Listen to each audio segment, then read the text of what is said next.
बिहार राज्य के सभी स्थानीय निकायों में नियोजित शिक्षकों के लिए सक्षमता परीक्षा का आयोजन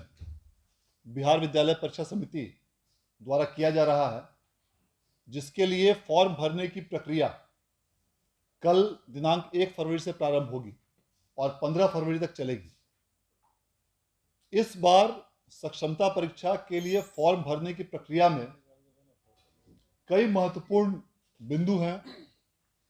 जिनकी ओर सभी अभ्यर्थियों को ध्यान दिया जाना अत्यंत ही आवश्यक है। यह फॉर्म ऑनलाइन रूप से सभी नियोजित शिक्षकों द्वारा भरा जाना है और इस फॉर्म को भरने के लिए विस्तृत रूप से गाइडलाइंस भी इशू किए गए हैं। अखबारों में विज्ञप्ति के माध्यम से सूचना भी प्रकाशित की गई है। कुछ अल्प संशोधन है विषय में, उसे भी आज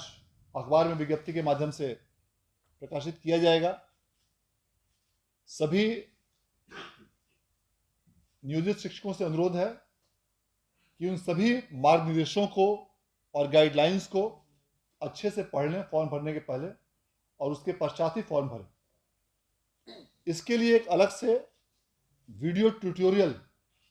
भी तैयार करके कल तक समिति की वेबसाइट पर अपलोड किया जाएगा, जिसमें फॉर्म भरने की पूरी प्रक्रिया को स्टेप बाय स्टेप अर्थात क्रमवार रूप से बताया जाएगा, ताकि किसी भी अभ्यर्थी को फॉर्म भरने में किसी प्रकार की कठिनाई नहीं हो। जब नियोजित शिक्षक इस फॉर्म को भरने के लिए ऑनलाइन आवेदन करेंगे तो उन्हें सबसे पहले टाइप ऑफ टीचर इसको टिक करना पड़ेगा, जिसमें कि कुल मिलाकर 7 अलग अलग श्रेणी हैं। 1 से 5, 6 से 8, 9, 10, 11, 12, 6 से 8 कक्षा के लिए फिजिकल टीचर, 9 से 10 कक्षा के लिए फिजिकल टीचर और लाइब्रेरियन। इसके बाद उन्हें टाइप ऑफ नियोजन यूनिट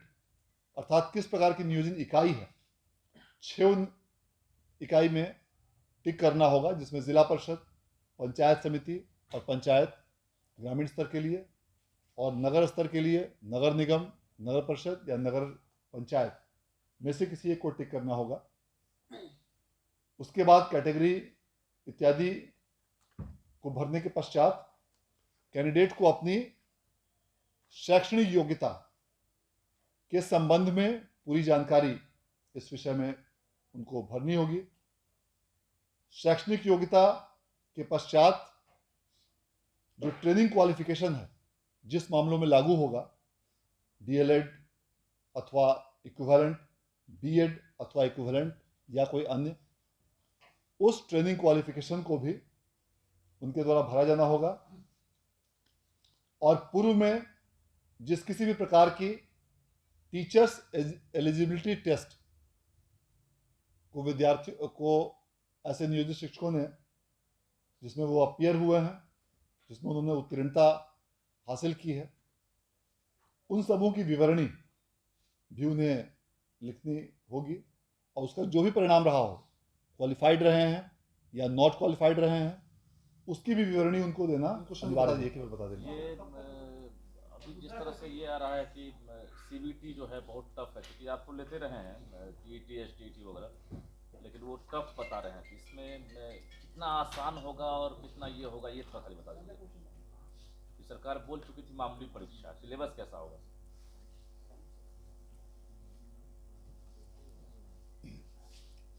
इस सक्षमता परीक्षा का आयोजन 26 फरवरी 2024 से लेकर 13 मार्च 2024 के बीच किया जाएगा। राज्य के अलग अलग परीक्षा केंद्रों में, विभिन्न जिलों में इस परीक्षा का आयोजन किया जाएगा 26 फरवरी से लेकर 13 मार्च की अवधि में। जहां तक ऑनलाइन परीक्षा का प्रश्न है, जैसा कि अभी बताया गया कि कंप्यूटर पर प्रैक्टिस करना अपेक्षित होगा। इसके लिए शिक्षा विभाग ने विज्ञप्ति, पत्र इत्यादि के माध्यम से कई केंद्रों की व्यवस्था की है और वहाँ पर संध्या अवधि में समय भी निर्धारित किया है जहाँ पर शिक्षक अभ्यर्थी जाकर प्रैक्टिस कर सकते हैं,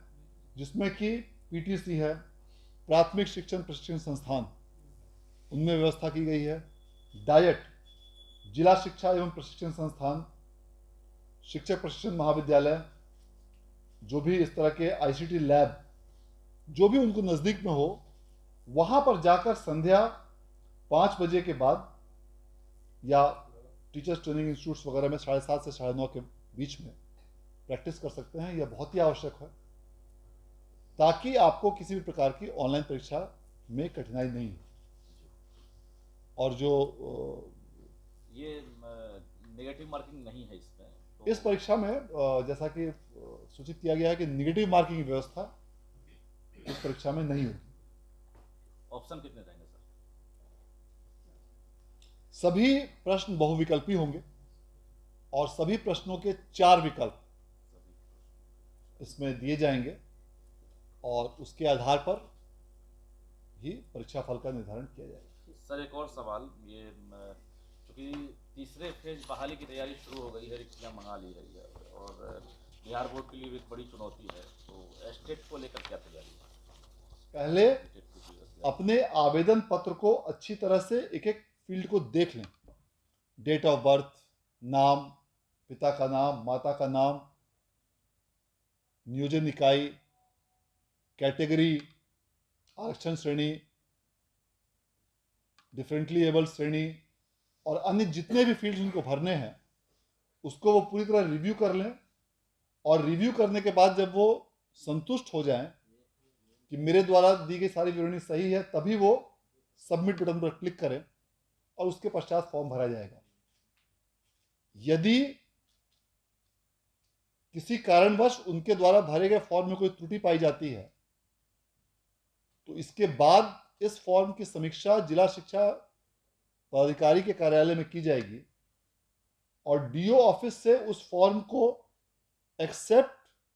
या रिजेक्ट उसको किया जाएगा। जिस शिक्षक अभ्यर्थी द्वारा सभी विवरणी सही भरी जाएगी और जो इस परीक्षा में बैठने हेतु योग्य होंगे, उनका एप्लीकेशन डीओ कार्यालय द्वारा बिहार बोर्ड को फॉरवर्ड कर दिया जाएगा और तब उसका कैंडिडेचर अंतिम रूप से प्रमाणित माना जाएगा और उसके पश्चात उसे एडमिट कार्ड इशू किया जाएगा। लेकिन यदि किसी अभ्यर्थी के विवरणी में त्रुटि होती है तो यदि वह अभ्यर्थी योग्य है, परीक्षा देने योग्य, तो त्रुटि के साथ उसके लॉगिन में वापस डीओ ऑफिस से वह फॉर्म भेज दिया जाएगा और तब उसको मौका दिया जाएगा एडिट ऑप्शन का कि जो भी उसने त्रुटि की है उस शिक्षक अभ्यर्थी ने किसी भी फील्ड में सरकारी अभिलेख के अनुसार,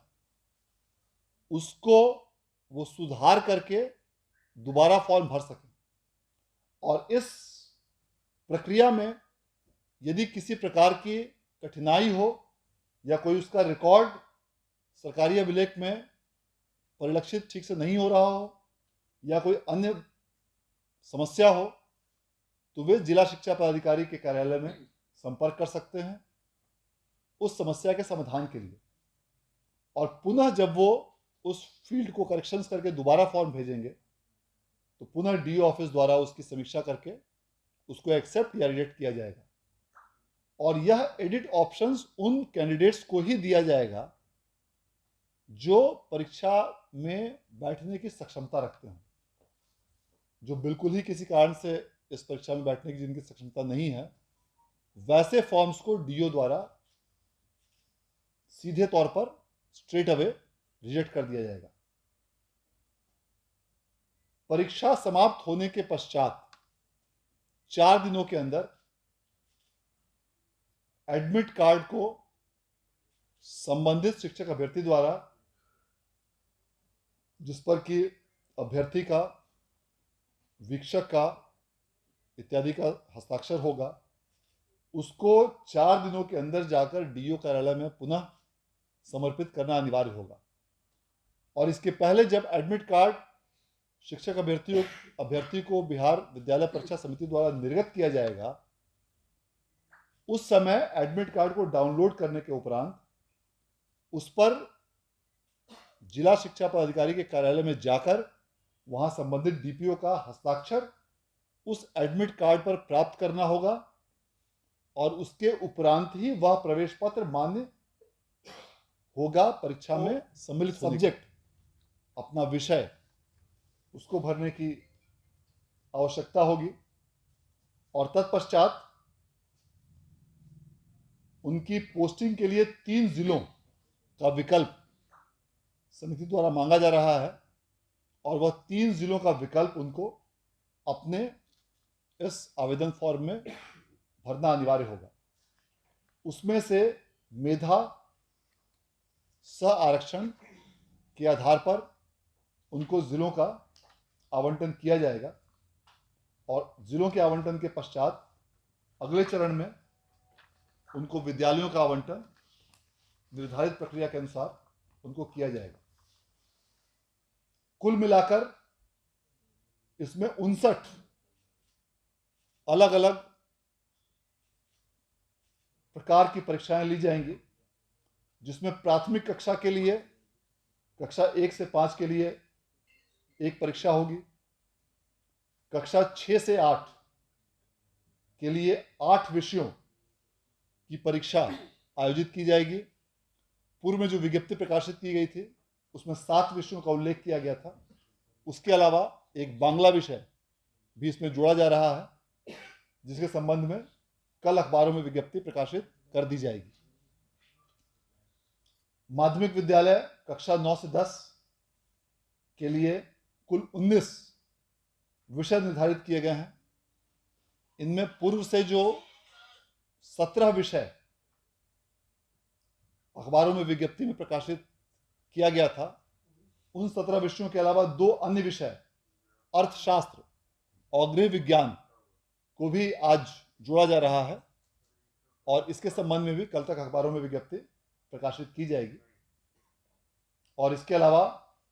11वीं और 12वीं के लिए 31 अर्थात कुल 59 विषयों में अलग अलग परीक्षा लिए जाने के संबंध में कार्रवाई की जा रही है। जैसा कि पूर्व में ही सूचित किया जा चुका है, यह परीक्षा ऑनलाइन रूप से आयोजित की जाएगी, अर्थात कंप्यूटर बेस्ड टेस्ट होगा और इसकी अवधि 2.5 घंटे की होगी। इसीलिए ऐसे सभी शिक्षक अभ्यर्थी से यह अनुरोध किया गया है कि वे इस प्रकार की ऑनलाइन परीक्षा हेतु अभी से ही प्रैक्टिस प्रारंभ कर दें और इसके लिए उन्हें कई अलग अलग संस्थानों का विकल्प भी दिया गया है, जिसमें पीटीसी प्राथमिक शिक्षक प्रशिक्षण संस्थान, डाइट या ऐसे कई विद्यालय हैं जहां पर आईसीटी लैब की स्थापना की गई है। इनमें से कहीं पर भी वो जाकर निर्धारित अवधि जो शिक्षा विभाग द्वारा निर्धारित की गई है उसमें वे कंप्यूटर का प्रशिक्षण ले सकते हैं, ताकि उनको ऑनलाइन परीक्षा देने में किसी प्रकार की कठिनाई नहीं हो। इसके अलावा यह प्रावधान किया गया है फॉर्म भरते समय कि जो भी विवरणी